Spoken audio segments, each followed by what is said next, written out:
Enjoy 1% merchant commission when you accept Lanka Pay cards. Contact these banks today.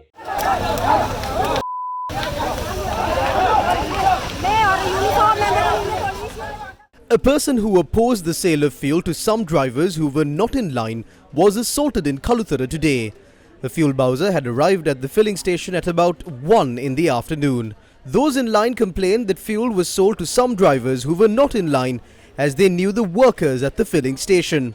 Earlier today, a protest was held by blocking the Gaul Road from Dehivela. Protesters claimed that one filling station had not received fuel for a week, although other stations had received new stocks.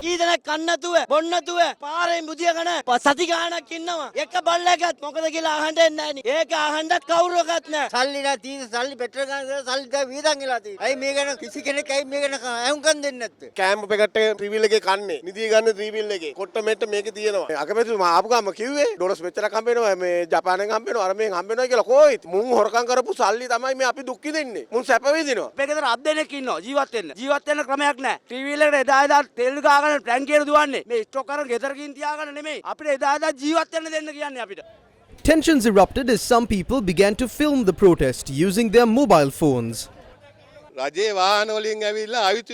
They have no right to come here in government vehicles and capture footage of our vehicles. What can the intelligence services do by capturing photos of the vehicles of innocent drivers? They must capture these photos and show them to those in power. They must ask them what the meaning of this is. The protesters blocked one lane of the Gaul Road and staged a protest.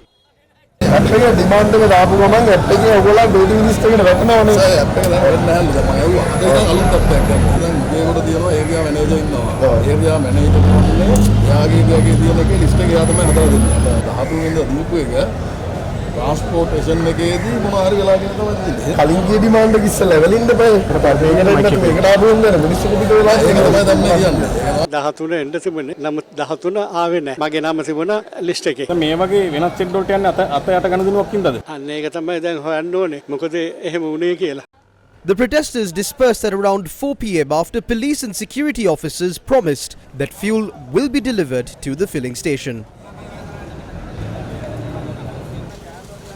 People also staged a protest by blocking the Panchikawatha road today.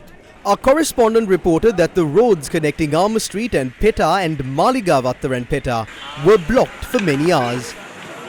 Another protest was held at the entry point to the baseline road from Maligavathar.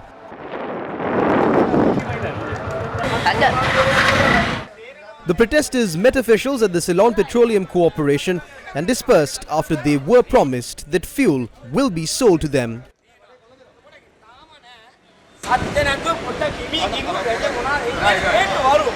A protest was also held by blocking the Anuradhapura Putla main road demanding fuel. The filling station had not received petrol or diesel for 9 days. The police intervened to disperse the protesters after about an hour.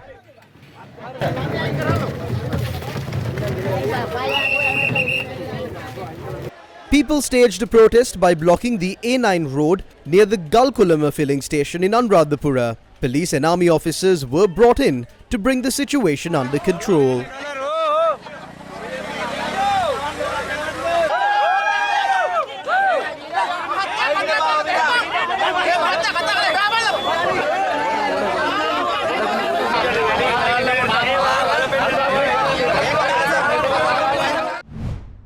A tense situation arose at a fuel station in Slave Island when a police vehicle pumped fuel above the allowed limit.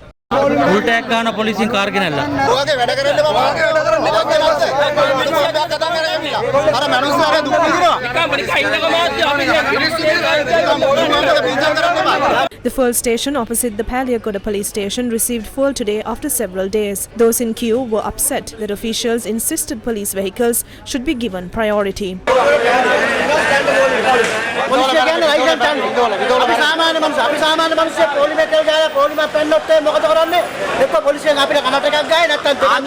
They finally reached an agreement where fuel was sold to a police vehicle after 3 ordinary vehicles.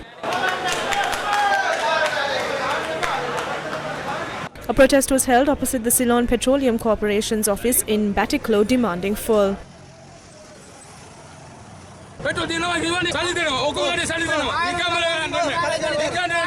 Police dispersed the crowd and arrested 3 protesters.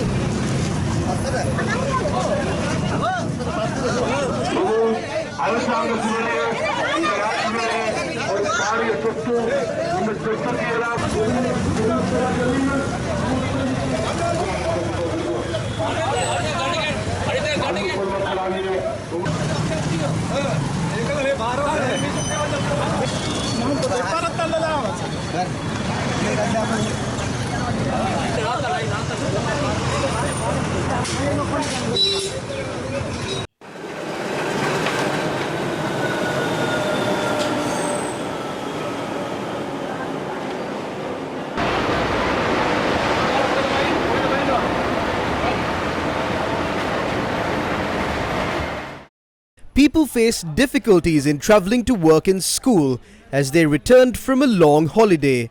Children had to use public transport with great precaution this morning.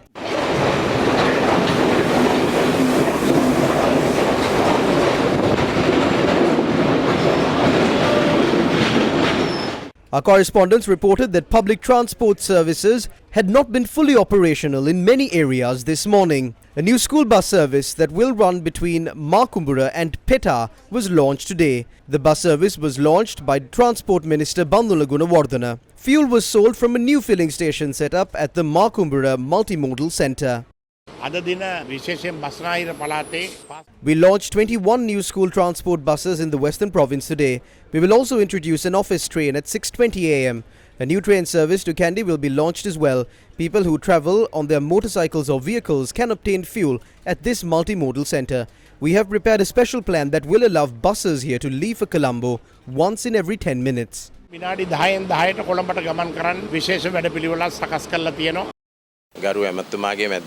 have allowed payments to be made using checks for pre-orders after the checkbook is awarded.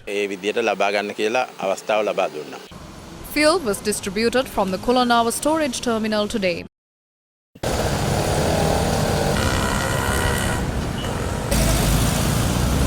But a solution had not been found to the issue of not being able to supply enough fuel.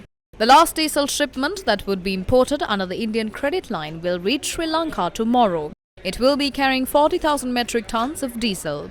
We have given priority to use the fuel stocks to generate electricity, to run public transport and for other essential services. The current stocks can last for 7 days. However, a vessel carrying 40,000 metric tons of fuel is to arrive on the 16th. We have already brought down a petrol and diesel fuel shipment. We have placed orders for fuel to reach the country until the end of this month. We are taking steps to import 2 fuel shipments for next month. Once we sign the new agreement for the Indian credit line, we will have fuel stocks for 4 months. All this will be given on a 50% requirement basis. The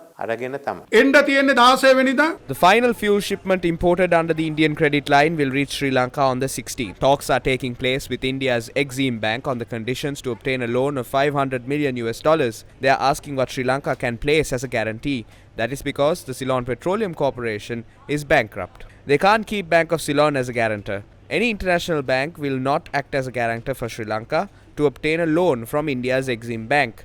They are asking what places of commercial interest we would be able to give them. That is what representatives of Exim Bank and the Bank of Ceylon are discussing currently. On the 6th of January, the former Energy Minister Gammampila finished off the agreement Sri Lanka signed with China in 2002 by Ranil Wickremesinghe at the time. On the 7th, he said we will receive $500 million credit line from India.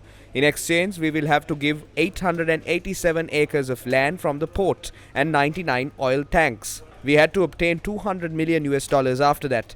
This was in exchange for a tender awarded to the Adani Group for a wind power plant. I tell the Prime Minister that we need at least 10 shipments to meet the daily demand. We received 9 shipments for $500 million. Even if we distribute those stocks to meet half of the requirement, it can only last for 1.5 months. They are looting the state coffers using officials who provide false data. The government has not been able to take action against corrupt officials involved in the fuel distribution process, even by revealing it through the media. This means that those in power are also linked to these corrupt deals.